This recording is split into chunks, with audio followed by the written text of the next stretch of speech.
like to begin by acknowledging the traditional custodians of the land on which I live and work, the Gundagara land and people. I pay my respects to their elders, past, present, and emerging, and extend that respect to all Aboriginal and Torres Strait Islander people. I also want to acknowledge the traditional custodians of the lands on which you, our listeners, are joining us from today.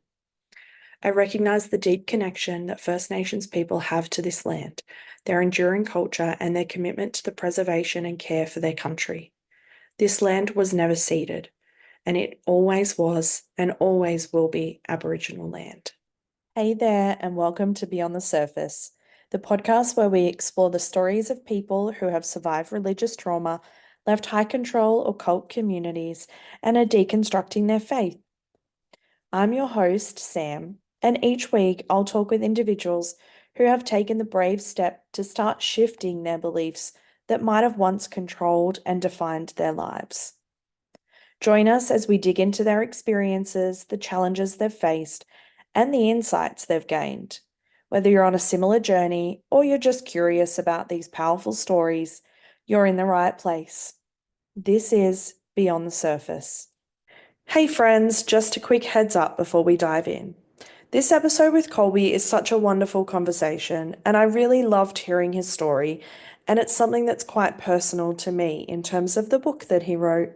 But I do want to let you know that Colby uses quite a bit of religious language and biblical jargon as he shares from his own experience and as we talk about the good old-fashioned clobber passages.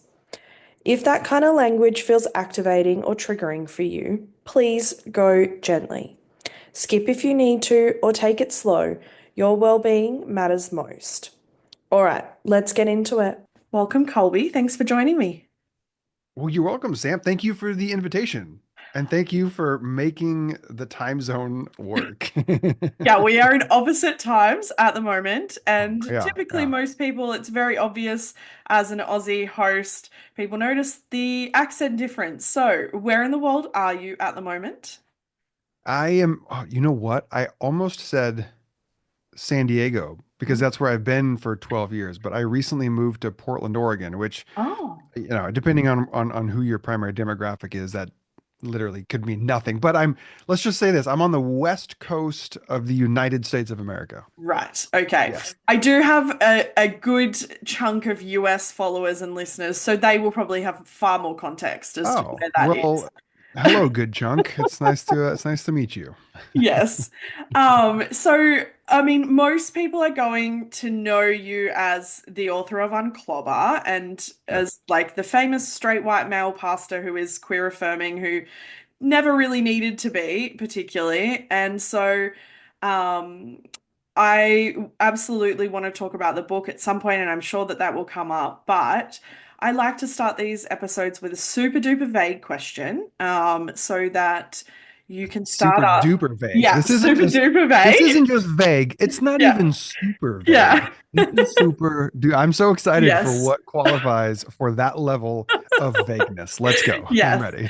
And also because I like to start it wherever you feel necessary to start for context, because as we know, context matters. So where does your story start? Wait, that's the super duper vague Yeah. question? Yeah. Where does my story start? Wow. It was a cold November night, 1981, and my mom and my dad, no, I'm just kidding. I tried to do the quick math Yeah. of like, what's June minus 9 months? Okay, anyway. I was like, that Where? was very quick math, unless you just Okay. had that ready to go. Yeah, no, I've thought about that night a lot. No, I'm just kidding. God, that got weird. You said anything goes, and I don't know if we were going to talk about parental conception of where we came from I mean, as part of that. to be fair, I've talked about weirder shit, so This is let's go this with is it. this is why people tune in. This is what they're here for. Okay, where does my story start? Here, here's how I'll frame it. I'll say this. I often start off my events or my lectures or my sermons by saying, "Hi, my name is Colby, and I'm a recovering Baptist." And that usually gets a few chuckles from the crowd, or a few people will walk out at that point. I'm like, "All right, cool. I have thinned the herd. I know who I'm dealing with here." Yeah. And so I start there because I was born and raised into a family that came from a long line of very conservative Baptist heritage. And so growing up in our family, it wasn't uncommon for us to be in church 47 times a week. You know, when you start adding up Bible studies and choir practices and youth groups and Sunday schools and all the different services and the elders meetings. And so that was my normal rhythm um, growing up. And that shifted a little bit when my parents got a divorce when I was around 8, 9, or 10 years old. And so my mom then took my brothers and me into a more kind of generic evangelical world. Because this might come as a shock to your audience, but the Baptists back in the mid to late 80s weren't super um, uh, uh, well attuned to how to deal with divorced people. Like it was still a world of like, oh no, shame. Yeah. And so my mom, I think, just kind of felt really awkward being at the church that her and my dad had been at for so long. So we found our way into an evangelical world. And in the book on Clobber, I kind of unpack this story a bit more, but the highlights are is that I ended up having an experience that led me to want to become a pastor. And because I had come from a Baptist evangelical world, that was just where I proceeded to go for my education and my training and became a pastor. And so really, while now I look back and I say I've been a pastor for 22-ish years, Mhm. I will say that the first decade of that was in conservative evangelical spaces. Yeah. And then the last dozen or so years have now been what you could call post-evangelical or progressive Christian Yeah. spaces. And so there's a bit of situating me for the sake of those who have no idea who I am, which is going to Yeah. be 97% of the people listening to this podcast. I'm not sure it will be quite that high, but 93, 93. All right, 93. I mean, I think actually, come to think of it, I think you might actually be the first actual living, breathing, active pastor that I've had on the show. I've had ex-pastors and I've had people who fall in You've like a evidently had dead not dead pastors. pastors, but living, I'm breathing, the just first living, things. breathing. I've had a couple corpses. I had a Yeah, jar of ashes that one time yeah. just sat there and listened Yeah. to me. I mean, I've had a couple of people where they probably would say that their role as a pastor was dead. So, like, it Sure, probably sure, would sure. work for Yeah, those yeah, people. yeah. But I think that you might be the first active, like, current pastor for the show. So, that I'm is honored. that is a Thank you. first.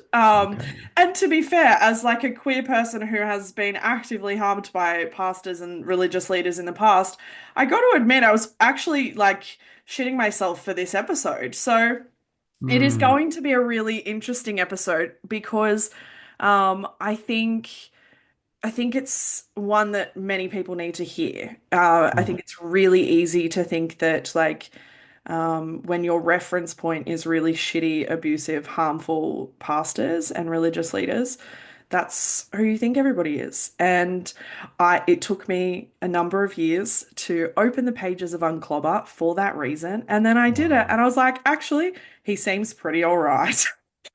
Hence, hence the episode. We'll Um, see if that opinion maintains 40 minutes from now. I don't know. Yeah, exactly.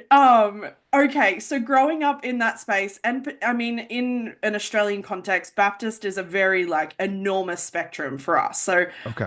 Okay. like we have like super duper fundamental. I just realized I like super duper a lot. Fundamental conservative Baptists, all the way Uh-huh. to like very progressive, Oh, really? Okay. open Okay. Baptists. So, what was life like as a kid growing up in a religious space for you and quite a heavy faith-based space? Yeah, thanks for that contextualizing, Sam. Definitely in America, Baptist is generally synonymous with Yeah. conservative and Yeah. fundamental. The if there are communities that still have Baptist in their name and they are more liberal, open, progressive, they are certainly the exception that proves the rule. So, Yeah. um, yeah, growing up, we weren't of the, to quote Sam, we weren't super duper fundamental insofar as we weren't the kind of family where it's like no dancing, no cards, no rock and roll music, right? You can certainly get to that end of the spectrum in many parts of our country for sure. But for us, it was a little more uh, tamped down conservatism insofar as uh, it was just purity culture was super big, although that really came up more post-Baptist because that was when we kind of founded the generic evangelical world around my teenage years. That was when that influence became real heavy. But yeah, there was the expectation in our family um, that all of us kids would come to accept Jesus Christ as our personal Lord and Savior, and that as a Baptist, the way that you do that is to say the sinner's prayer, which is Mm-hmm.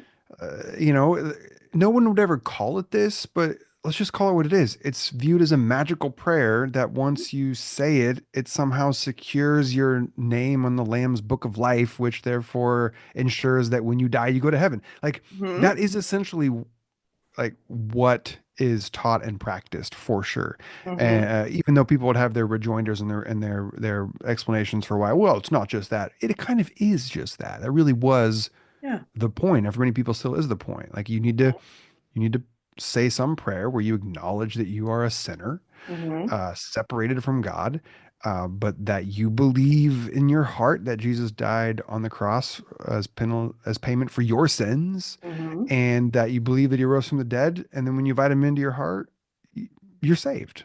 Yeah. And so that was kind of that's the plan. That's the expectation. And I fulfilled that as a Mhm. 5-year-old boy in the top bunk of the bunk beds, which I see now for those who, Yeah, most good. people are listening to this, but behind me, those are not the actual bunk beds that I was saved in. Okay. I want to be clear. I don't think those bunk beds exist anymore, but there are currently bunk beds behind me where my kids sleep. I'm curious how you feel about like the pressure as a 5-year-old to do that, and now with context as a pastor and as a dad, and like I guess I'm obviously coming at that angle from an angle of like childhood development as well, Yeah. and like a 5-year-old, a 10-year-old ability to comprehend what we are asking them to comprehend. Yeah. How do you feel about that retrospectively? Yeah. It's a great question. And there are a couple different layers to that. One of the things that you'll find with me, Sam, is that I, I, I try to be quick to understand those who are different from me. Hmm. And we can unpack that later if you want, like why that is. But it's a quick move for me to try and begin there. And so when I do that, especially in this context, I'm like, yeah, my parents were doing the best they could with what they had, right? And what was given to them Yeah. was a way of seeing the world, themselves, reality, God, existence Mhm. as this uh as a setup where you are born into sin, right? Yeah. That was what their preconceived assumptions were about what it meant to be a human. And so for them, and this is true for many people, to know that your kid is born into a state of sin, and if they don't make some confession of faith before whatever the age of accountability is, which varies depending on which denomination you're in, um, then yeah, of course there's like that internal. Mm. I can understand the motivation behind wanting your child, quote unquote, to be saved. Yeah. Of course you would. Of course you would. You wouldn't want to be Yeah. eternally separated from your child. A- And then, as you pointed out, from a childhood development point of view, though, Hmm. it's a lot of pressure to put Yes, it on a is. on a child. Those are some big stakes to Hmm. give to a young human who doesn't have the capacity to digest said steaks, right? If I can switch from metaphor to literal, like I Yeah. just did there, steaks, STAKES to STEAKS, which I don't know why I had to explain all that. Some people knew immediately what I meant. Others were like, "What did he mean? Oh, that's what he meant." And now he's still talking about it. Yes, now Yeah. he's still talking about how he used steaks in two different ways. So those are some big stakes to hand to small children Yeah. that, quite frankly, they have no business holding that much Mhm. emotional, psychological weight. They just don't. They just Yeah. don't. I don't. So I understand why. Um, the church I went to growing up Mm. taught the way they taught, why the Sunday school teachers presented things the way they did, why my parents, I don't remember my parents putting pressure on me, right? It wasn't one of those things. But obviously I picked up from a very young age that this is something that I should probably do at some point. Yeah. Yeah, absolutely. Do you remember it? I, so, I mean, memory's weird, right? Yeah. Memory, how much do we remember things versus how much do we remember telling the story of the thing? Yeah. Um, I mean, some people have a very vivid recollection of the time that they, quote unquote, got saved. And yeah. other people just have memories, like snippets of memories. I typically refer to like remembering and recalling as two different things, but Yeah, I love that. yeah, I I feel like I do remember yeah. the it being late, and I'd already been tucked in bed. What I don't remember is if it was my mom or my dad. That's interesting, right? Hmm. I feel like um it was only one of them because the other one, because another piece that I remember. So I remember it being at night. I remember already being tucked in. I remember calling down the hallway for one of the parental units to return, and me saying that I was ready to accept Jesus into my heart. And so whichever parent that was, walked me through that prayer. And Mm. then the reason why I can remember it was just a single prayer is because then either the next day or a few days later, that parent with the three kids drove to pick up my other parent from a church camp. So I don't know if it was my mom at a women's camp or my dad at a men's camp. So I don't really remember Okay. that part of it, but I remember them picking them up and like having like good news to share with the other Right. parent that Colby got saved this weekend. So I do remember that, which is I would wager is probably only one of a Mm. handful of memories that I have from my childhood because it was pretty traumatic, pointing back to the whole parents' divorce and all that. So my memory's pretty Yeah. locked away under some layers of trauma from those early years. But I do have some memory of that. Yeah. Hmm. I'm curious, as you got a bit older and through your teenage years, who was God to you? And like, how did you relate to them as a divine being as a young person? Well, I noticed your divine pronoun of them, and I would say I did not relate to them, right? I related to him, right? You know what I mean? Yes. Clearly now I would speak differently, but that was certainly part of the tradition I grew up in, as God was male. Yeah. Uh, yeah, so I had that I made that choice. Did I make that choice as a 5-year-old? Sure, yes and no. Like, Yeah. I don't know. How much of that is cultural conditioning? How much of that is actually autonomy? It's some strange cocktail of both. Um, and but then going to church, after that was really just a thing that we did. I wouldn't say I necessarily had any kind of connection to or relationship with like being a Christian was just something that I knew that I was, but it wasn't Mm. something I did per se outside of the obligatory attending with the familial expectations. And the reason why I put it that way is because the moment that everything changed for me was when I was entering my senior year of high school. So I was about 17 years old at this point, Mm. and I opted to go on a youth group event for a week down in the beaches of Southern California, where the goal of the week long event was to train high school students in the art of apologetics, which if people don't know what that is, that's like a fancy religious word that means how to prove that I'm right and you're wrong. Yeah. so so like they would train you in the morning. We go in these classrooms and they would train you in the morning. And again, the whole impetus was getting people to say this magical prayer, right? And so they would train us in how to like spin every conversation into get it like basically getting people to say this prayer. And then they would send us out in the afternoons 2 by 2 to go throughout the beaches of Southern California and just interrupt random people who've been, by the way, saving up money all year long to fly across the country to go to the world famous Huntington Beach. And then here comes two punk ass teenage kids that walk up and say, "Excuse me, sir, can I ask you a question?" And Yeah. that person should have said no. They should have just ran the other way. Like, no, I'm on vacation with my family. Screw off. But Yeah. these people are nice. I'm like, oh, okay. And then I was trained to ask, if you were to die right now, like, which is just a great way to start any conversation. If you Hmm. were to die right now, do you know where you would go? And the hope, as what is that they would say no, and then I could like lead them in a prayer of salvation, right? And so I get back to the room that I'm staying at that first afternoon, going out trying to save souls on the beach, which I saved 0 souls that day. I'm proud to report. Get back to the room that I'm staying at, and I lay down on the bed in the room, and I just start weeping. Start like sobbing, which was a super new experience for me. I mean, now in my life as a 42-year-old person who's been in therapy for a dozen years and all sorts of life, like I'm an easy cry at this point. But back then, I don't know that I'd Yeah.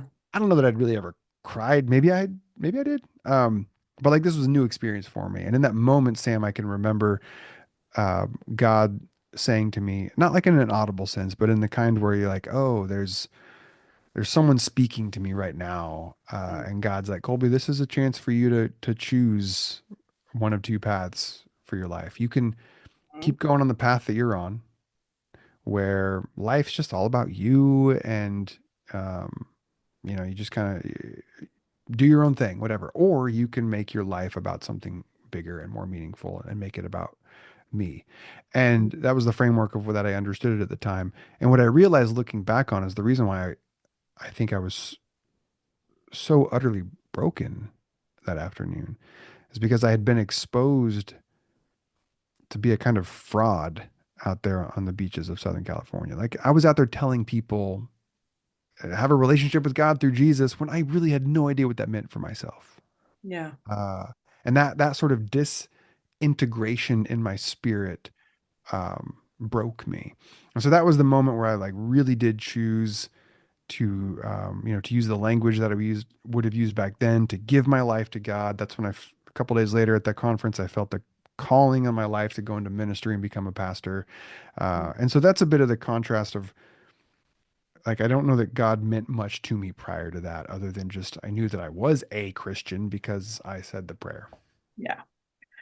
I'm curious at that moment where you're sort of being presented with two paths. Mhm. Why, I mean, aside from the obvious reasons as to why a lot of people become people of faith of any kind, but why was your path, where it was just about who you were as a human and as a person, why were you not enough in that moment? Oh, well, I mean, if I look at it now with my understanding of capital R reality now, I certainly was enough, right? So I mean the framework that I was working with was flawed Yeah. in many regards. The framework I was working with was flawed. So the framework I was working with was no, I am a fallen, broken sinner. And sure, that might have gotten fixed by saying the prayer of salvation when I was 5 years old, Mhm. but I was basically playing pretend ever since then. Yeah. And I can so it's real interesting for me to reflect on this now. What are we talking? 35 years? No, sorry. Now my math sucked all of a sudden. 25 years later. I'm not that old. Good gravy. 25 years later, it's interesting to reflect on if I continue to believe that that was truly God speaking to me that afternoon, which I'm open to the suggestion that it wasn't, that it was all just convoluted in my head, right? Sure, Mhm. that's possible. Um, but if I continue to operate under the belief that it was God, whatever that might mean, communicating with me that day, I have no problem with a perception of the divine where God is kind of restricted to only be able to meet people where they were at, where we're at, using a kind of language and framework that we currently understand. I mean, this we see this in Scripture constantly. I mean, Mhm. the whole trajectory of the Bible, one of the trajectories of the Bible is this unfolding revelation and, well, I shouldn't use that word. That's probably um, goes in a different direction. This unfolding awareness and expansion of comprehension into the divine. Like the earliest conceptions of who God was in the Old Testament are remarkably similar to how all the other gods of that time were, which was pretty violent and angry and tribal. I mean, the earliest Israelite people were just like everyone else on the planet, which is to say they were all polytheists. There was the assumption that, of course, everybody has their own God. This is why so much of the Old Testament is phrased as I am the Lord your God. I am the Lord your God is the most high God. You shall have no other gods before me. Right? The Hmm. assumption is, yeah, there's lots of gods, Yeah. but as Yahweh, I'd like to be the number one, you know? Yeah. So the original, so anyway, what I'm saying is if we are to, we can glean all sorts of things from scripture, but well, one of the things I think that is really clear is that there is this unfolding, this progressive awareness to where it paints a picture of a kind of God who meets people where they're at. And I know that was a really long way just to get back to where I started, but I Yeah. do think, Sam, that to answer your question, I was I was the materials I was given were kind of flawed to Mm. begin with, where I was told I wasn't enough. Clearly, I know now, and if I were to speak to 17-year-old kids, I'd be like, "You are enough." But in that moment, I think what God was working with was someone who saw, and this is true about me, that my life, I was just focused on me. It was just all about me, me, me. Very egocentric, which is pretty typical for teenagers anyway, 17. right? Yeah, yeah, Yeah. yeah. It's not even there's not even that big of a deal there. But there Yeah. was the contrast for me was, where did I want to point my life's aim? And I think it's okay. And this is where I look back and be like, this is why I can still, with some earnestness, say I think it was God. I think it's okay to say, yeah, there's a way to live life where you set your own interests as the aim, and that will lead to a kind of selfishness and ego-driven isolation, loneliness, etc. Or there's a way to set something else, something bigger, more true, more real, more noble, more beautiful. These are all different synonyms for God, to set that as your aim, and that'll take you on a different kind of life path. What was it like for you to, I guess, go on the path of becoming the fully fledged actual pastor? Because have met quite a few along this journey of like, that's where things can fall apart for a lot of people when they get to the point of like actually pulling apart, doctrine and scripture and interacting with other people who might be just as fundamental and as conservative as they are, but they might be a different kind of fundamental and a different kind of conservative that they were not raised with, right? So what was that like for you to sort of like start broadening the knowledge and the horizons of that space?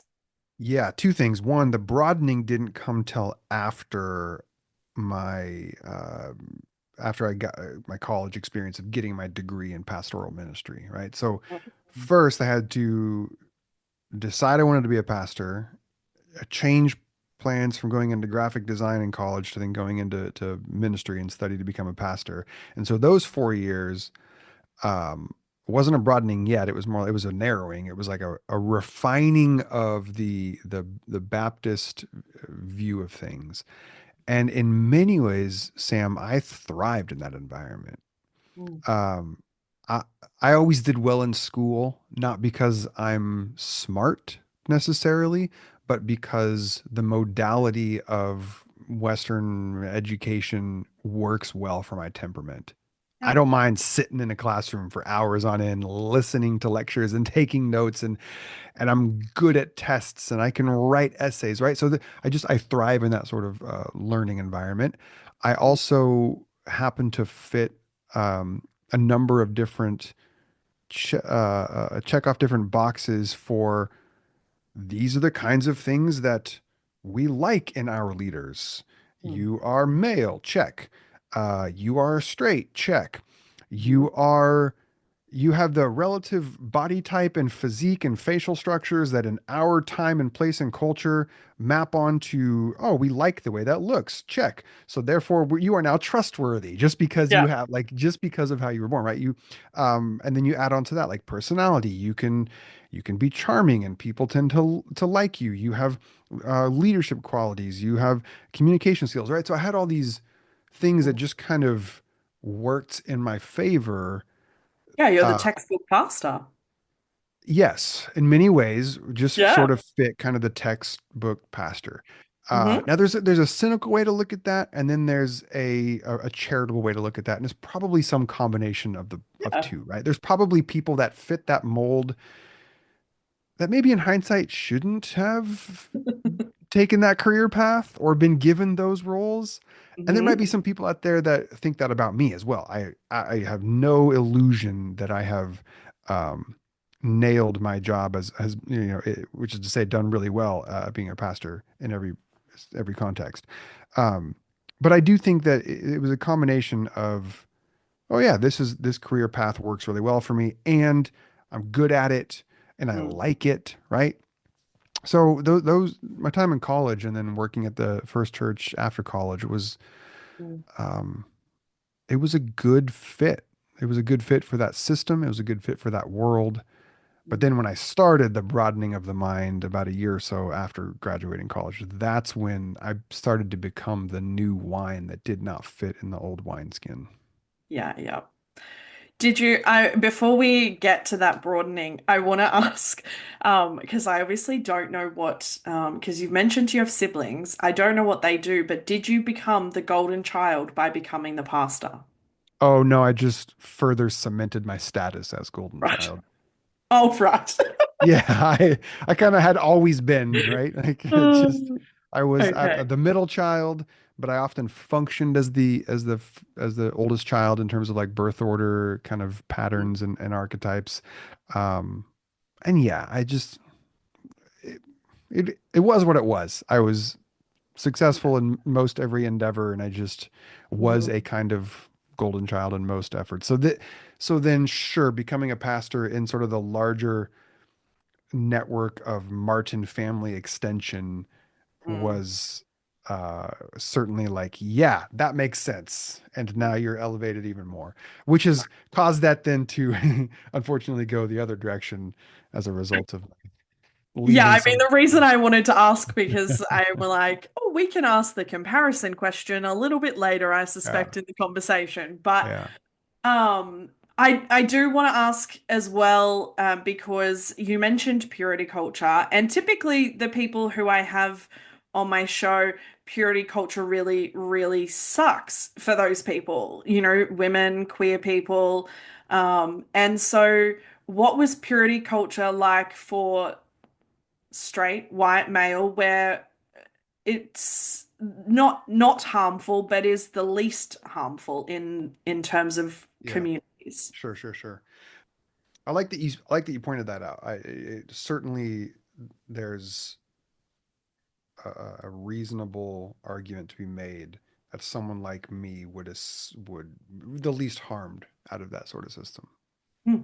for sure. Um, and I think even reflecting on my own story can attest to that because I can talk about the the years of sort of just internalized shame and discomfort with my body that I carried and still carry in some ways to this day. Hmm. And that's true, but I'm absolutely hyper aware of how then just scale that up, for for anyone who sort of as you begin to add on the layers of those who don't have the kinds of privileged identity markers that I do. Um, what was it like for me? I took it serious, Hmm. right? It was something that I'm like, okay, if that's how a Christian, if that's what it means to honor God with my life and my body, then that's Yeah. then that's what I'll do. Um, and so I did the classic save myself for marriage sort of thing. But in, Mhm. good evangelical fashion, you found a way to do everything but, right? And I just You figure out The where's the workaround. line. Where's the line? That's where it is. All right, I'm gonna come right up next to that line because Yeah. I still want to I still want to get an A. It very Mm-hmm. in many ways it matched my approach to school, which is how much work do I have to do to get a 90% in this class? I don't need an A plus. I Yeah. just need an A. So where like what's the minimum required to still be successful at this, right? So I took Yeah. that even into that sort of purity culture. But yeah, um, but then I think where it really showed up was in the first decade or so with my first wife. Mm. First wife. I don't have a second wife. My previous wife, my former wife. I don't know. I'm still new and like, how do I talk The about it? OG wife. I'm not OG. I've been divorced for like 2.5, almost 3 years now, and I still don't always know how to talk about like what's the word to use. Um, the mother of my children. Our first 10 years together, there was it was clunky. It was Yeah. clunky because we were just operating out roles that were handed to us Mm. about assumptions of what sex should look like and feel like, and neither one of us really had a clear grasp on on that we should think beyond that, let alone how to start to think beyond some of that. So yeah, I don't know. I almost said I'm still working through some of the body shame stuff, but you know what's interesting, Sam, or at least it's interesting to me, is I'm not absolving evangelical slash purity culture of anything. That's uh, all the charges that they're guilty of are well deserved. And if I were to use like my own sort of my ex-wife and I did not raise our kids with any purity culture at all. Like we swung the if anything, we swung the pendulum too far the other way, right? Which is normal, I think, to do. But that didn't immediately, as I observed my children and have observed them grow up, that didn't solve Mm. issues with like body shame issue stuff. It just didn't. So it Yeah. did like removing that doesn't immediately have Mhm. people be comfortable in and with their bodies. Yeah. Um, like one example I might give is growing up, uh, I always felt super uncomfortable taking my shirt off. Like I hated playing shirts and skins, basketball. Never felt comfortable in the locker room in high school. Just all of that just felt really foreign and uncomfortable to me, and I didn't like it. I tried to avoid it as much as possible. And I remember in my early years of parenting and starting to have kids, thinking, well, I bet that's because my dad wasn't around growing up, and so I didn't have like a male figure that modeled taking your shirt off in the summer because it's hot. And I'm gonna go mow the yard now, and I'm gonna be shirtless, and it's fine. It's fine, right? Yeah. There's no bias. So I'm like, all right, I'm gonna make sure when my kids are little, I'm gonna just be comfortable being shirtless and just body positivity and all that. And it didn't work the way that I thought it would work. Yeah. You know what I mean? Yeah. Like it didn't that alone wasn't a solve for then, oh, now all of my children have super uh, comfortability in their bodies. So, and there's obviously many other factors to that, but I do sometimes, at least in my own narrative, and I sometimes wonder about other people's narratives, if we, in our efforts to rightly critique and pull apart purity culture, if we maybe have other things that we sort of have been smuggled or lumped in there that Mm. maybe don't really have anything to do with purity culture, but we kind of attack them because that's a convenient container that makes Mm. sense to put it in. Yeah, I mean, I think when I talk about purity culture with people, and particularly when I'm unpacking purity culture in therapy, I go, we've got to look at the ideology behind purity culture, not just all of the facets of it. And the ideology behind purity culture is patriarchy and control. And we see that in like literally every part of society. Mm, It's not religion specific. There is, you know, condition like secular conditioning around body image and sex and shame and relationships and all of that sort of thing, they're all stemming from one place typically. So yeah, it's unpacking, I guess, the ideology that fueled that purity culture timeline. that's That good. That's about. good.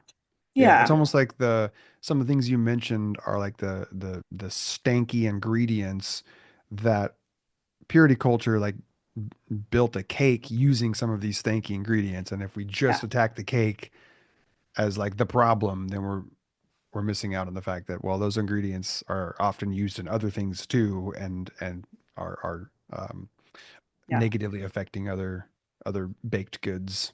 Yeah. Absolutely. Okay, so kickstart the conversation wherever you feel like it is necessary to start in terms of the biggest thing that I did not know about your story when I read Unclobber was that usually when I talk to pastors or ex-pastors or parents who have gone from non-affirming to affirming or anywhere in that space, it's usually because of someone, right? There's usually a relationship or a child or a friend or someone in their life who has come out and they've gone, oh shit, I need to rethink my Mhm. theology and my beliefs around this. That was not the case for you, Right. right? So Right.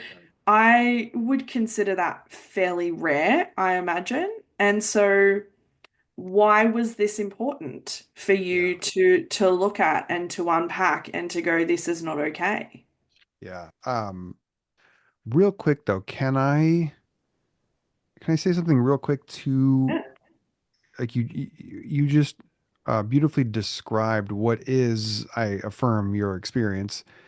Uh, what is the dominant narrative, the most common story, right? Mm-hmm. Is exactly what you laid out, where people reevaluate their thinking on a particular matter because they are met with someone in a relationship that sort of forces them to rethink that.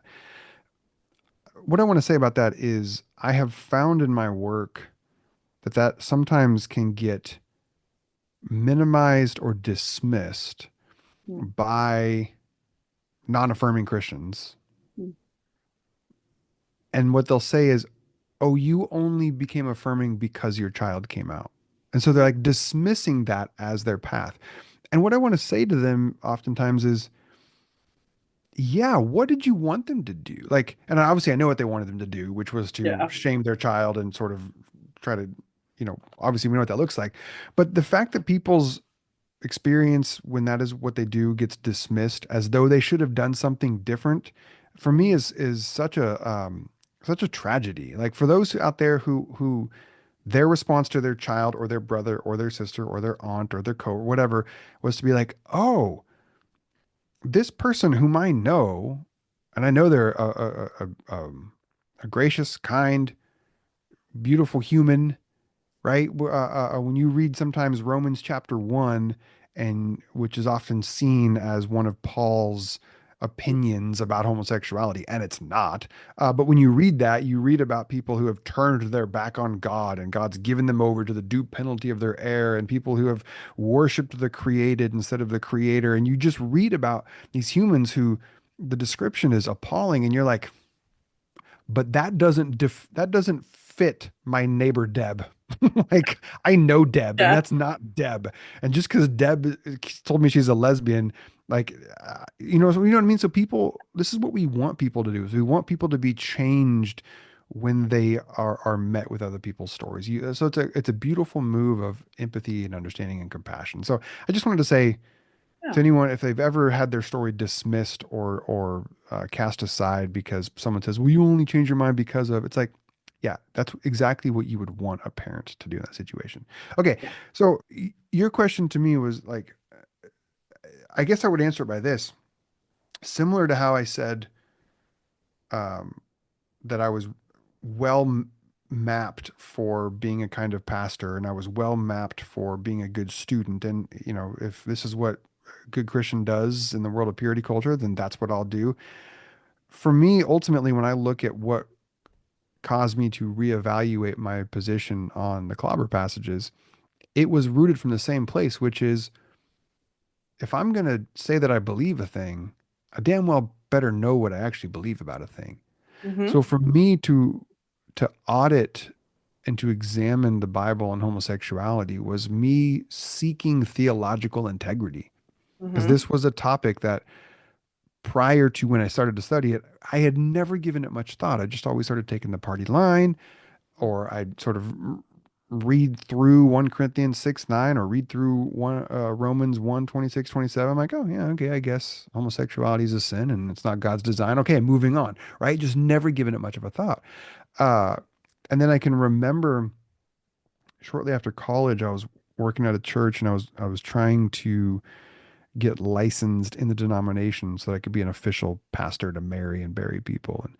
And the final step in that process was to go through an interview with like a panel of seasoned ministers. And Mhm. during my lunch break one afternoon, I'm walking through the church lobby and I'm studying the policies and procedures manual for the denomination. Just Mhm. absolutely riveting uh, reading if anybody out there is interested. And so I'll never forget this, Sam. I'm reading this policies and procedures, and I get to this line that says, practicing homosexuals cannot be members of the church. Mm. And I remember thinking, practicing, but what if they're like really good at it? Okay, that's not what I thought, but practicing homosexuals. I remember thinking, okay, I get it insofar as the theology and the doctrine. So my head understood, yeah, being gay is a sin, et cetera, et cetera. But suddenly I noticed that my heart was not in the same place that my head was, meaning I could not comprehend that like that was the natural outcome of that kind of theology. Like, sure, Yeah. sure, sure, they're being gay is a sin, but that's how we treat them. They can't be members of a church. Wait a minute. And then I kept reading about how they couldn't be elders, they couldn't be pastors, they couldn't work in children's ministry. And I just got this growing sense of disconnect between my head and my heart, is how I talk about it in Unclobber. And that was the first time that I noticed that there was a disconnect. And so that sense of my head and my heart being out of alignment, it hung with me for the next couple years. It wasn't something like I wish I could say, and then immediately after my lunch break, I went to my office and started studying the Clobber passages. No, it wasn't, it's just not how it went. It wasn't until a couple years later.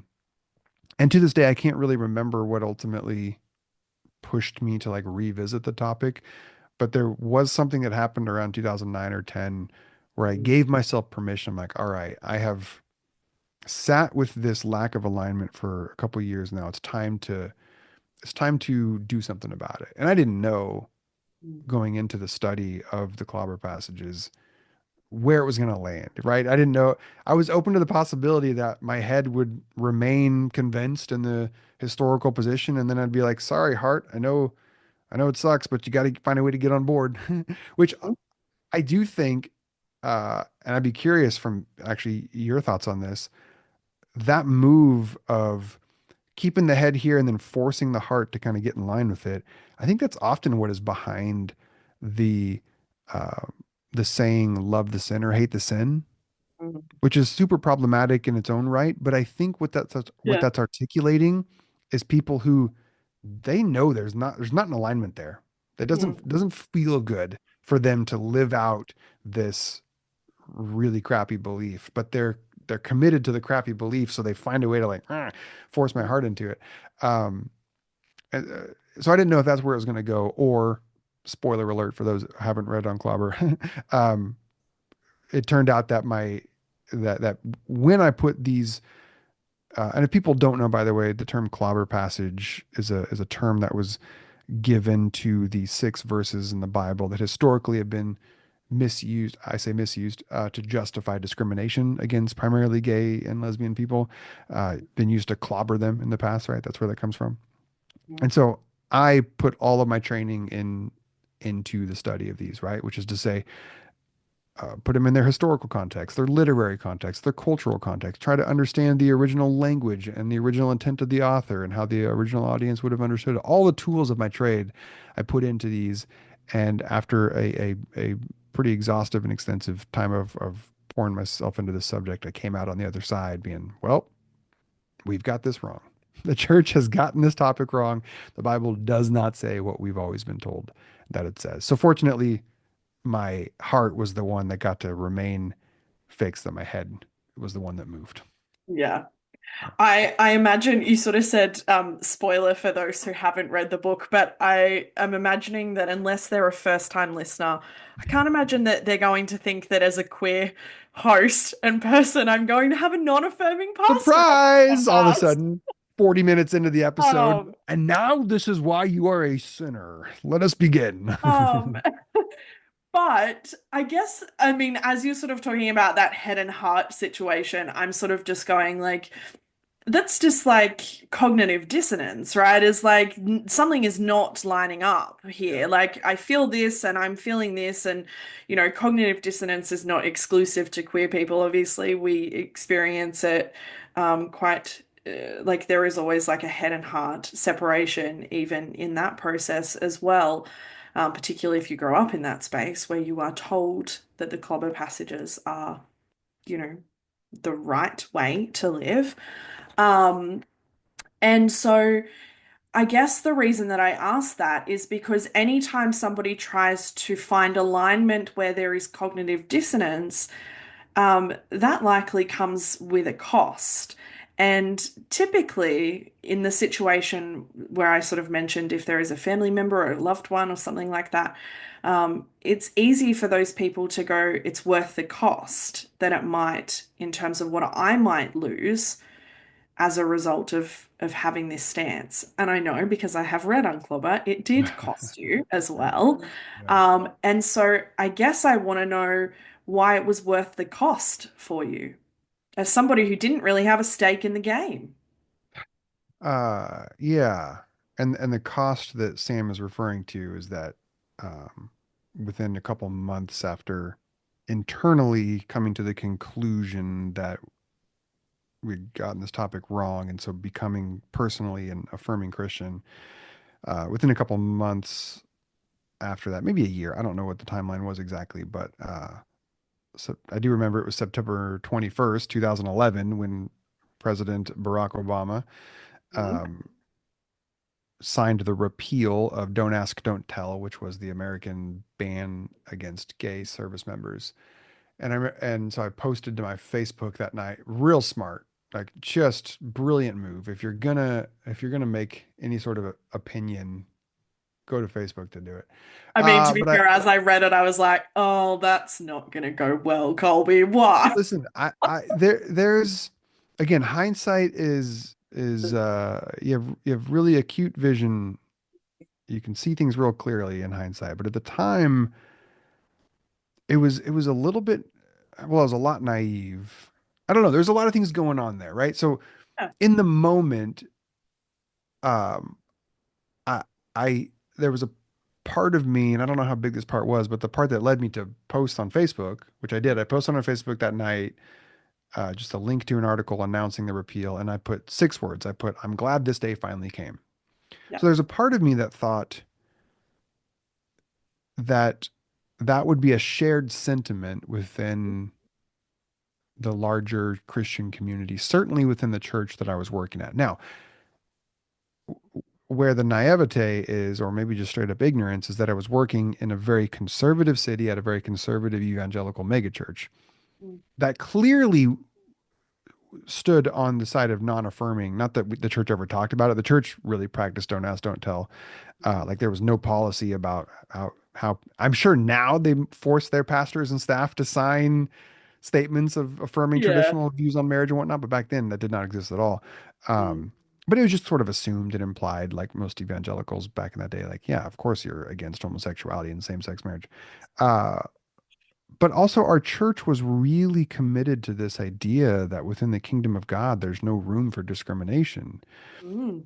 Now, again, it's not that I would have thought that we would have included gay people into that, but just this, for me, don't ask, don't tell. And this goes back to my kind of ignorance on what the policy was and what it stood for and how much it represented. I just kind of thought, oh, that's a discriminatory practice. And that's Mhm. about as far as I thought about it. Yeah. And so my celebration of it ending was just like, this is cool. This thing that used to like be discrimination is no longer existing. And that's Mhm. great. Um, what I was sort of naive about was how it was like a dog whistle to the church that, wow, something's up with Pastor Colby. Like clearly that was me tipping my hat to that I felt differently now about the topic of of queer people. Um, but I also do think, as I look back on it years now with some reflection, I can I'm open to the possibility that there was an internal part of me that was kind of like sabotaging, like again, I'd found myself out of alignment once again, right? So you have the 17-year-old Colby who was a fraud pretending to be a Christian, but he wasn't, and that cracked his spirit and made him weep on a bed. There was the lack of alignment with my head and my heart on this topic. And then once I got that lined up, but now I was in a new state of not alignment, which was my internal convictions and my external reality were not in alignment. And I do think that it's possible that there was a part of me, there was a part of like this internal soul that was like, bro, we can't keep going like this. So like we're gonna we're gonna maybe help move this story along a little bit. Um, I don't know. It certainly wasn't conscious, but I'm open to the Freudian suggestion that the unconscious was maybe working the keyboard that night a little more than I was aware of. As far and so what happened then is that led to an emergency board meeting a couple days after that Facebook post, where I came out of the theological closet to the elders of the church, and then two Yeah. days later they handed me my letter of termination effective immediately. And so that was the cost that you referenced a few moments ago, is that lost my job, lost our home, lost our community, lost, I haven't dug out of the financial hole in 12 years since that happened, or however long ago it's been. So it's not that I was unaware of the cost. I was very certain that going into that meeting, if I told those guys the truth, that it would cost me my job. Mhm. This is when I go back to, though, like that call from God to the 17-year-old version of me to put out in front of me as my North Star, living for something greater, Mhm. um, truth, goodness, beauty, peace, joy, hope. Like I take that shit seriously. Mm. And I take Jesus's teaching seriously. And when he says things like, what does it profit a person to gain the world but forfeit their soul? Mm. Like that means something to me. What good would it have done me, Sam, to kind of soft pedal or even lie my way through that meeting just to keep my job? Like my soul would have withered. Mm. And that is not a life. That's not a life I want. It's not a life I don't think anybody should want. Mm. This is part of why I do the work I do now, is because there's so many queer people out there that are having to make similar kinds of calculations, and it's tragic how many people have to continue to live in a state of shame or being in the closet, and their souls are just withering, and why I also can be so scathing towards pastors who I know themselves are affirming, and yet they keep chasing that paycheck and they keep chasing that larger church. But for me, just I did not want to live that life. Like I don't know, I take it seriously to be a person of integrity and live out my values. Yeah, I don't know. I don't know how to say it other than that. Like for me, it really wasn't an option. Like I could not imagine a version of me going into that meeting saying anything other than the full truth. Mm. You sort of alluded to it a little earlier, which is what impact did it have on your family and your relationships with like your immediate family, but also extended family, parents and things like that. Yeah, a few years prior to changing my mind on the topic of inclusion is when I really started auditing a lot of my evangelical heritage. And so by the time I reached the topic of queer inclusion, I'd already kind of rethought a lot of my thoughts on things like the inerrancy of scripture or hell as an eternal conscious torment for people who didn't have that magic ticket to heaven. So there were some other things that I already kind of worked through, and along that journey had stirred up a lot of fear Mm. within some of my family members as I was distancing myself, certainly from the Baptist world and even more so from the evangelical world. Um, so by the time I became affirming, though, there were some family members that had come along with or had traveled a similar journey. Whether or not I played a part in that, I don't know. They'd have to tell you that on their own time. So getting fired for being affirming of queer people in 2011, I would say within my immediate family, mostly was met with support and encouragement and love. I did have a few people who saw me as a heretic and a false prophet, and certainly they weren't happy that I was going through a real painful time. But in their mind, they're like, but also, yeah, that's of course you got fired for that because you're a false prophet. Um, and some of that still exists within my larger family. Uh, but yeah, even with those, kind of since my divorce, I don't know. I've just drifted farther and farther from a lot of my family, which is sad. I say it while I'm laughing. It's not funny, but this is how I deal with the discomfort as I laugh through it. So yeah, Oh, I don't know. I think for some of my family, I'm still kind of the black sheep. I went from the golden child to the black sheep, and yeah. I'm okay with that. Mm. I mean, I've got to ask because I was thinking it while I was reading the book, which is, um, why stay a pastor? Yeah, you're not wrong. That's a completely reasonable question to ask. Yeah, I've been given multiple off ramps over Mm. the years to like get out of the game and compelling reasons why. Like, no, Mm. seriously, there is a Starbucks at this exit and you've had to pee for 37 minutes. Like, take the exit, bro. Um, but yes, lots of off ramps have been given to me for getting out of this game, but I don't know, Sam. I go back to that. And there were certainly times where I remember when I did get fired thinking, oh, maybe I was wrong Mm. at that as a 17-year-old. Maybe I misunderstood God because at that time I couldn't see how I could be a pastor and affirming. Like I Mm. hadn't yet, my world hadn't expanded enough to know that there were traditions and denominations and communities out there that could hold both of these things in tandem. And certainly now I do know, and I've been doing that for the last 12 years. But at that time, I was like, oh, maybe I was wrong. Maybe this isn't what God called me to. Um, but at the end of the day, why am I still a pastor? I can't escape this sense that being a human is really freaking hard. Existing is really hard. Mhm.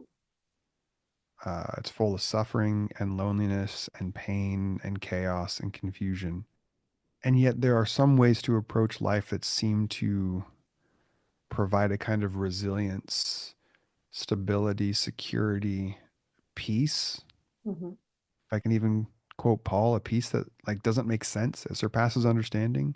Like in the midst of this constantly changing, full of disappointment existence that we call life, there is a way to go through it where we can be grounded in a deeper truth that we are okay, that Mhm. we are actually more than okay. We are loved. We are love.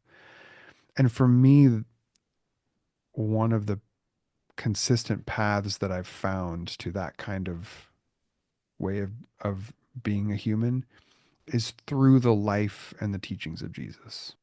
And so, because that has been such a powerful, stabilizing, transformative component of my own life, I choose to continue to throw myself in that direction Mm. and believe that there is value and meaning and purpose and goodness in helping in whatever way I can others also find a kind of stability and security and grounding and meaning and purpose in their life. So, to the extent that I can be used to help remove shame and replace it with love for people, I just keep saying, here I am. Like, I can't think of a higher, Mm. I can't think of a better way to spend this one life that I got. Yeah. I'm going to ask a double-barreled question, which I've realized over time is kind of my thing, but As long as it's not a super duper double no. barrel question. I can't handle that, but just a regular double barrel. Yeah. Yes. And I don't actually remember whether you talked about this towards the end of the book or not, but I know, or I'm sort of assuming in some way that um, simultaneously you have probably met queer people who are both, on one hand, terrified of you because you are like I guess the manifestation of people who have significantly harmed them. But also there might be another group of people where you are the first queer affirming, potentially safer pastor that they have come across. And what is it like for you to be both of those things for people? Well, to be the latter is is a gift that I do not take for granted ever. Like it is just is the deepest joy of my life to be able to be to fill that space, which we'll talk more about in a second. To the former, what's it like to be that? Totally understandable. And I think I can say this with full honesty that there's zero part of me that would ever want to convince anyone that no, no, no, I'm one of the good ones. Like it's okay. Let down your guard for me. You can trust me. Like no, Yeah. if someone wants nothing to do with me or my work or anything that I have to offer, because I represent and look like and reflect and remind them or trigger them of all, yeah, totally get it. Yeah. Great. Let me. Well, I was gonna say let me offer you multiple other resources that might be helpful, but they might not even take that, which again is fine. Like Yeah. I don't begrudge that. Is my point. You know what I mean? Like I just say that makes sense. Yeah. Totally cool. Um, but to go back to then what's like to the other, this is, and I didn't say anything about this in Unclobber because the first edition because I hadn't experienced it yet. But if anybody has the second edition, What I read. there's an afterward where I Mm, have a section about what it's like reflecting on now mm, the book having been out for like 8 years at that point or whatever. And mm, that was when I got the, I didn't expect, or I'll say it like this. What I'm about to tell you as like the most common feedback that I get from the book is not at all what I thought. I didn't even expect it at all, let yeah. alone it being like number one, top of the Family Feud board list, like the thing that I hear more than anything else, which is precisely what you just said. A queer person who says to me some version of the following. They say, Colby, I need to tell you that your book has the reason why it's meant so much to me is because you are a straight Mm, male pastor.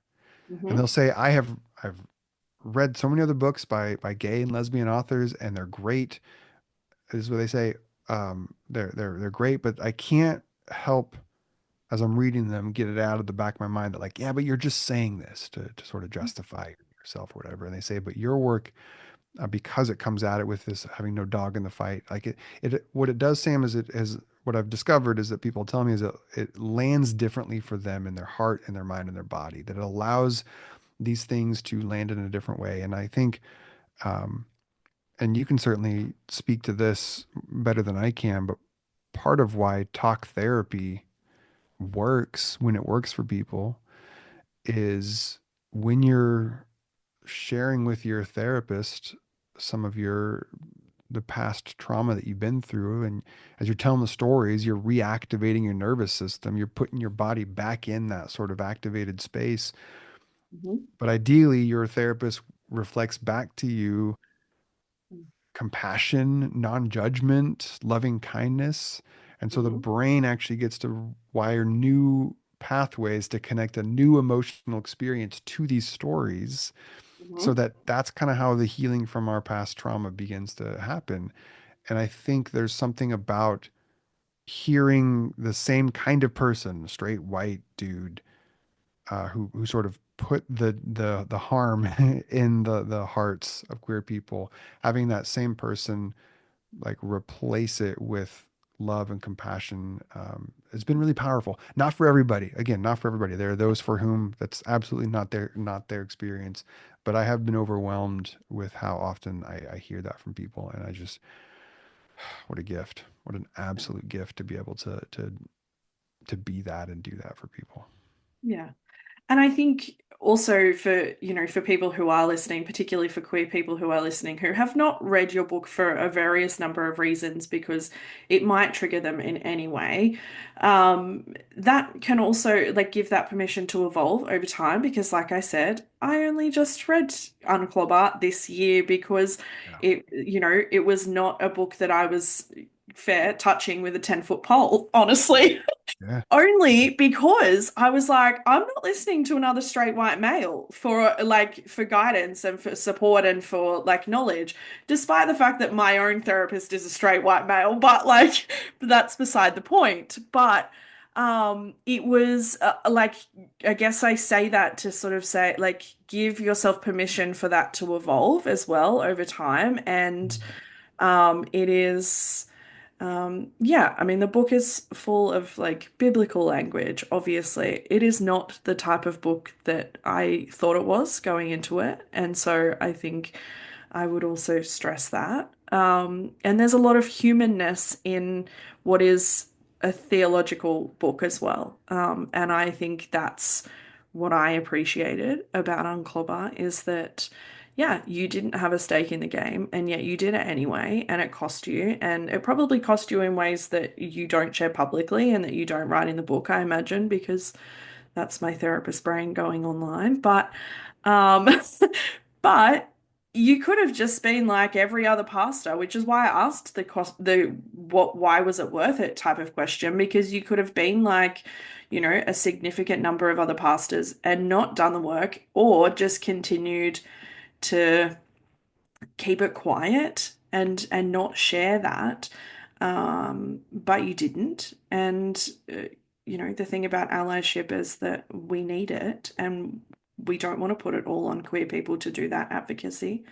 Um, I am curious about the extended edition and why it was important for you to acknowledge, because as I was reading on Clobber, I was like, there's something missing here, which is that the harm that these passages, whilst not, exclusively, can still do to trans, non-binary, and gender diverse folk, and why it was Yeah. important for you years later to go, oh, this needs to go in, this needs to be acknowledged.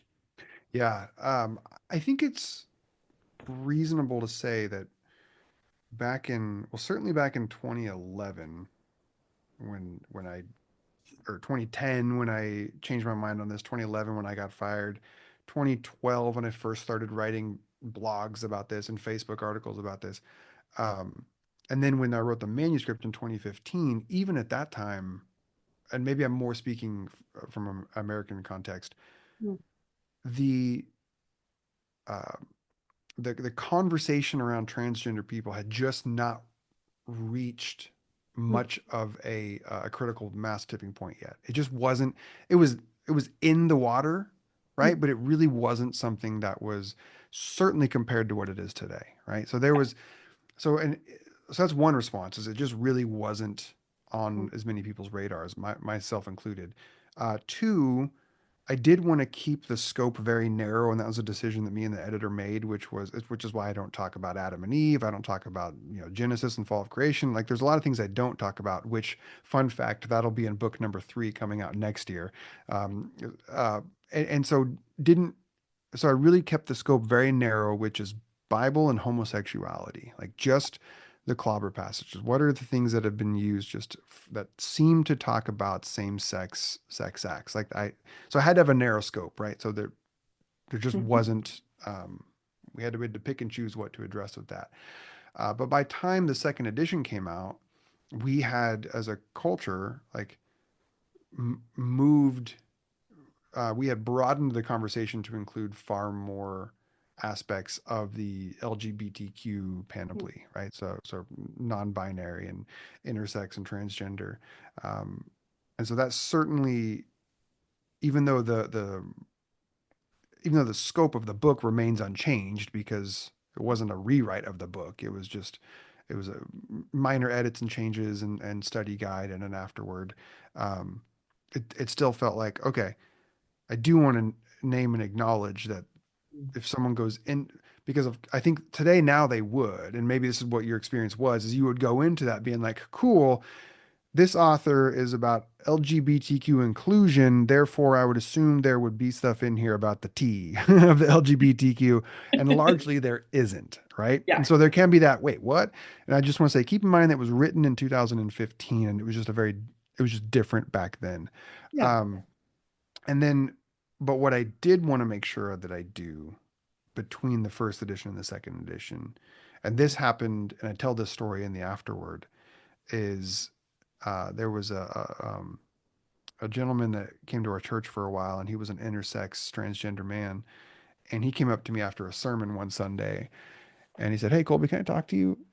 Which is a pastors always love when people want to talk to them right after church on Sunday. It's just the best time. And, but I like this guy, and I always valued his feedback. And he's made the observation. He said, "You often say in your prayers or when you're preaching, you talk about brothers and sisters or sons and daughters of God." And he said, "I just want you to know that I don't really hear myself in that, and I just want to offer you a pretty simple."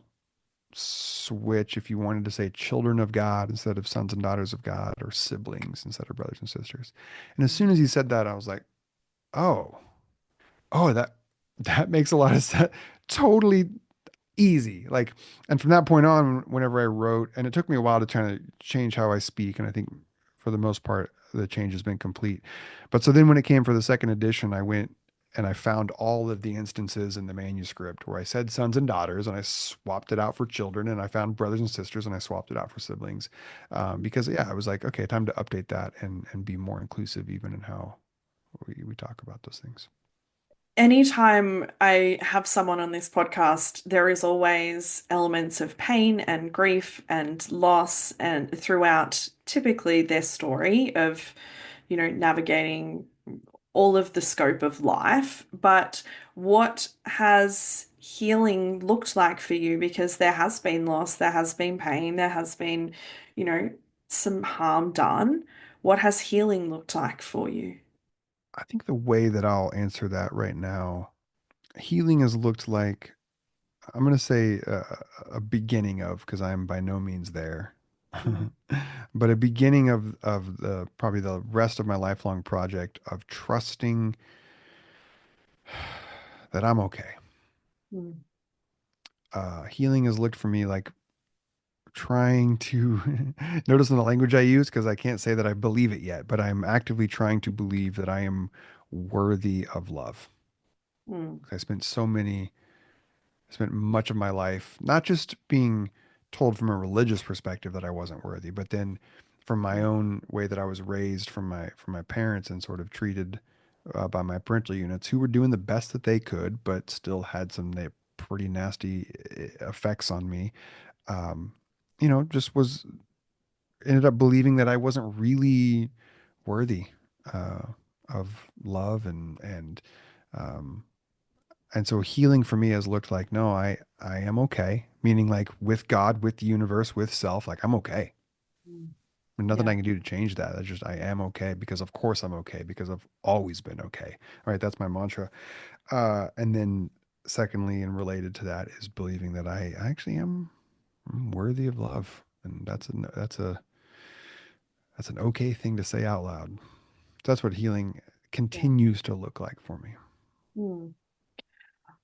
Before I get to what is my final question in every episode, being a person of faith and again, the straight white male and an American, how are you doing over there?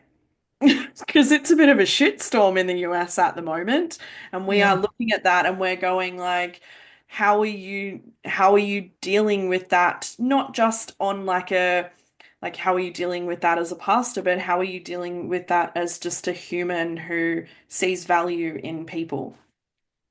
Yeah, it's an embarrassing time to be an American.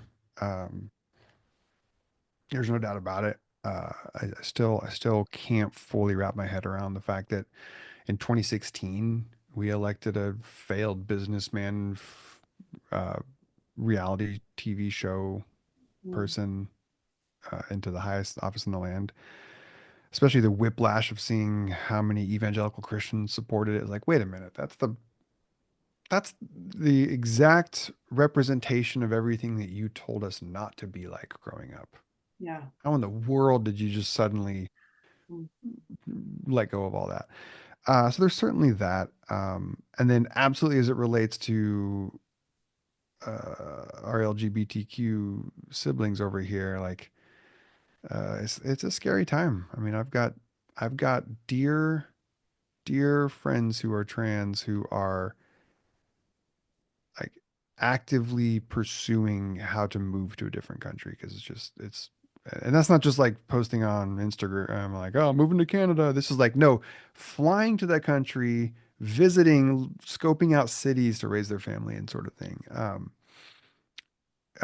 Yeah, the number of legislation efforts right now that are seeking to undo gains that have been hard fought is not great. It's not great. How am I doing?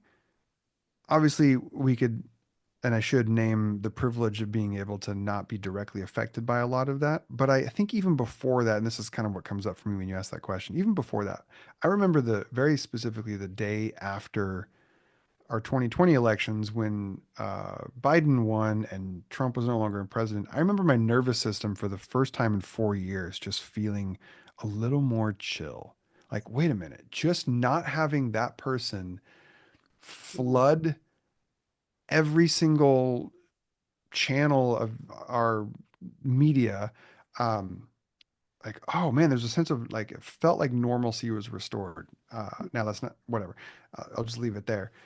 And so what I've tried to practice over the subsequent 4 years is I realized, oh, my deep involvement and engagement and awareness, and this, sometimes we buy into this narrative that we have to be informed. Mm. Do you? Do we? I don't know. We certainly are not creatures that have evolved. We are maladapted to our environment. Mm. This is 100% true. We are our our ancestors evolved over the course of millions and then hundreds of thousands of years to essentially be able to exist within a community of maybe 200 people. Like that's about as many relationships as we can handle and stories that we could know. Mm. And now we we know far too many things. Our bodies and brains and systems are just not Mm. built to hold this much. We're just not. We're so maladapted to our current society. It'd be laughable if it wasn't so tragic. Mm. So I had to completely reorient during the 4 Biden years, my relationship to news and what I was consuming. And I have brought a lot of those practices with me into this second Trump administration, which is I'm going to put my head down and do my work, do my ministry, focus on the people that I love and I know and I care about, focus on what I'm doing. And to the extent that I can, really just not open up the floodgates to the madness and the chaos because that is never ending. It is never ending, and it seems to only people.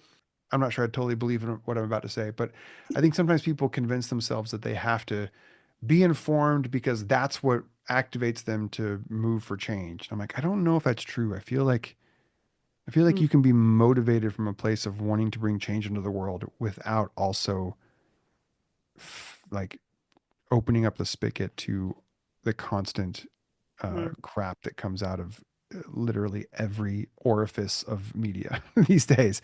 So Yeah. part of how I'm doing is I'm like, I I I let myself be not informed all the time. Mm. And I Yeah. focus on my work and my ministry and the people that I love and care about. Mm. I think also no matter how much information we have, if you don't have values that align with advocacy and justice, then the information is just information unless you have something within you that Yes. drives you to do something with that That information. you just So said it better. Yep, I agree. Cosign. Okay, I like to finish these episodes with some encouragement for people. And I think that you are probably in one of the most, other than probably other therapists that I've had on the podcast, you are probably in a unique position in that you actually probably come across a lot of people who are very fresh in unpacking or fresh in deconstructing or anything in that scope. Yeah. And so, what would you say to that person who is just listening to this episode and they are knee deep in the thick of it at the moment? Be kind to yourself. Truly, truly, truly be kind to yourself. And that can look like a number of ways. One of the ways that can look like is if you if you feel like you need to not pick up a Bible, Mm. not go to church, don't. Like Yeah. it's okay. You have all the permission in the world. Like Mm. none of you to go back to my what I said a few minutes ago about what my healing has looked like to know that I'm okay. That's not just unique to Colby. That is like you listener, the person who currently is experiencing the sound waves of my voice rattling off the interior of your eardrum, you too are also okay. And you will always be okay. Like you are a beloved child of God simply by the fact that you exist, right? There's nothing you can do to earn that good news, and there's nothing you can do to lose that even better news. And even if you hearing that, you're like, yeah, but there's no God by which I can be a beloved child of. That's fine too. I don't even. That's fine. You can ignore that too, and you don't have to believe me at all. But to the extent that there might be something in these words of me saying that you're okay, that you are loved, that you can take all the break. Don't even frame it as a break because that assumes you're going to come back. I literally have zero vested interest in you being Christian or Mhm. no, being a Christian because I'm trying to do a lot of work right now to separate the identity of being Mm. a Christian versus being Christian. I Mhm. actually really like when people are Christian, which means they live their life with values of mercy and kindness and forgiveness and peace. And whether they call it Christian or not, I don't really care. But like, I think people like being Christian matters to me a lot, which is just to say, be a person of love and peace and kindness. Um, but yeah, you can take all the break that you need. Don't even think of it as a break. You can just have full permission to take space from the things that have brought you pain. Like, of course you would. Why wouldn't you? And then if you ever feel like you want to start um, re integrating with those parts of yourself, or if you ever feel like you want to re-explore, just know that there does exist ways to think about God, to think about Jesus, to think about the Bible, to think about the religion of Christianity. There are ways to think about these things that are very compatible, and I would argue with they're maybe even mapped on really well to a path for human flourishing and wholeness. That those paths do exist, and I know that for many people those seem divergent paths because of course they would think that way. Um, but a lot of us have found and discovered and are discovering that there is a way to walk this path of being Christian that does actually lead to healing and wholeness and abundance. And if and when people are ready to explore that, there are more and more resources out there that are helpful, that are helping people find that. Yeah, absolutely. Thank you for joining me. Hmm. It has been, like I said earlier on in the episode, I was a little anxious for this episode for a variety of reasons. But in the same way that you sort of said about the moment that your nervous system relaxed, there was a moment for me where I was like, oh, he's not like the rest of them. That is good. Even though I had read the book, it's one Yeah, thing to go from sure. text to real life. And so. I appreciate your time and I appreciate you joining me. But I'm also appreciate what you are doing for people who want to retain their faith and not feel like they need to carve a core part of their identity out of themselves. And so, what your role is for queer people of faith extends far beyond that. And so, I appreciate that, despite the fact that I might not be that anymore. Um, it once upon a time was something that I did want to be, and at the time I didn't think it was possible. So I love that there are people telling others that it is possible, and so I appreciate that. Thank you, Sam. It's been great to meet you and to share this space with you. Thanks for tuning in to this episode of Beyond the Surface. I hope you found today's conversation as insightful and inspiring as I did. If you enjoyed the episode, be sure to subscribe, leave a review, and share it with others who might benefit from these stories. Stay connected with us on social media for updates and more content. I love connecting with all of you. Remember, no matter where you are in your journey, you're not alone. Until next time, keep exploring, keep questioning, and keep moving forward. Take care.